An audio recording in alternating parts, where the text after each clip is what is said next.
ఒక్కసారి కొమ్మూరి గోల్డ్ కి కాల్ చేయండి. తాకట్లో ఉన్న మీ బంగారాన్ని విడిపించి మార్కెట్ ప్రైస్ కి వాళ్ళు కొనుక్కుని మిగతా డబ్బులు మీకు ఇచ్చేస్తారు. హాయ్, వెల్కమ్ టు మనం టీవీ. మన టీవీ మన కోసం. వైసీపీ ఎమ్మెల్యే కోటాలో ఎమ్మెల్సీగా కొనసాగుతున్న నేత దువ్వాడ శ్రీనివాస్ 2024 ఎన్నికల్లో టెక్కల నుంచి ఆ పార్టీ అభ్యర్థిగా పోటీ చేసి ఓడిపోయారు ఆయన.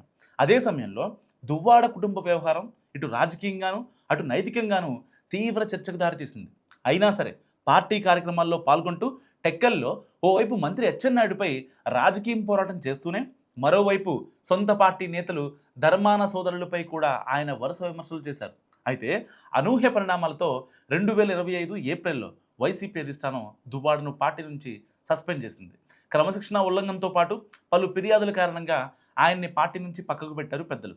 అయితే సస్పెండ్ చేసి బయటకు సాగనంపిన వైసీపీ అధినేత జగన్ని ఆయన్ని మాత్రం నేరుగా ఎక్కడా విమర్శించలేదు.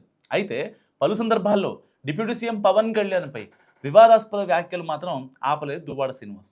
అదే సమయంలో తనకు వైసీపీ తలుపులు మూసుకొని లేదన్నట్టుగా వ్యవహరించేవారని కూడా అక్కడున్న నేతలు నాయకులు చెప్పుకుంటున్నారు. సో ఈ ఏడాది ఫిబ్రవరిలో బడ్జెట్ సమావేశం సందర్భంగా అసెంబ్లీకి వచ్చిన జగన్తో మాట్లాడేందుకు దువ్వాడ ప్రయత్నించడం కూడా ఆసక్తి రేపింది. తాజాగా ఇటీవల మండలిలో జరిగిన పరిణామాలతో ఆ చర్చ మరోసారి తెరపైకి వచ్చింది. మండలిలో మంత్రి అచ్చెన్నాయుడు విపక్ష నేత బొత్స సత్యనారాయణపై వివాదాస్పద వ్యాఖ్యలు చేయడంతో బొత్సకు మద్దతుగా మంత్రిని టార్గెట్ చేశారు దువ్వాడ శ్రీనివాస్. అచ్చెన్నాయుడు వ్యాఖ్యలకు గట్టిగా కౌంటర్ ఇచ్చారు ఆయన. ఇక్కడే కథలో కీలక మలుపు కనిపించింది. దువ్వాడ వ్యాఖ్యలపై స్పందించిన బొత్స సత్యనారాయణ మా సభ్యుడు అంటూ ఆయన్ను ఉద్దేశించి సంబోధించారు. దీంతో అధికారికంగా వైసీపీకి దూరంగా ఉన్న నేతను మా సభ్యుడు అని బొత్స ఎందుకన్నారు అంటూ ఇప్పుడు పొలిటికల్ సర్కిల్స్లో డిస్కషన్ నడుస్తుంది. మండలి సమావేశాల్లో వైసీపీ సభ్యులతో దువ్వాడ సన్నిహితంగా ఉన్నారు. వైసీపీ డిప్యూటీ చైర్మన్ ఎన్నిక ఏకగ్రీవమే అయినా ముందుగా తన మద్దతు ప్రకటించినట్లు సమాచారం. సో వైసీపీ సభ్యులతో కలిసి మీడియా సమావేశాల్లో కనిపించడం, అవసరమైన సందర్భాల్లో ఆ పార్టీ వాదనకు మద్దతుగా మాట్లాడటం వంటి సీన్స్ కూడా చూసాం మనం. సో పార్టీ నుంచి సస్పెండ్ చేసిన జగన్పై సాఫ్ట్ కార్ను కొనసాగిస్తుండ లాంటి పరిణామాలన్నింటినీ కలిపి చూస్తే దువ్వాడ వైసీపీకి టెక్నికల్గా దూరంగా ఉన్న పూర్తిగా తెగదెంపులు చేసుకున్నట్లు కనిపిస్తోంది.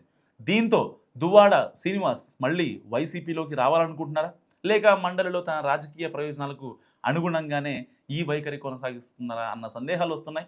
ఒకవేళ దువ్వాడ తిరిగి పార్టీలోకి రావాలనుకుంటే వైసీపీ అధిష్టానం అందుకు సానుకూలంగా ఉంటుందా అన్నది ఇక్కడ ప్రధానమైన ప్రశ్న.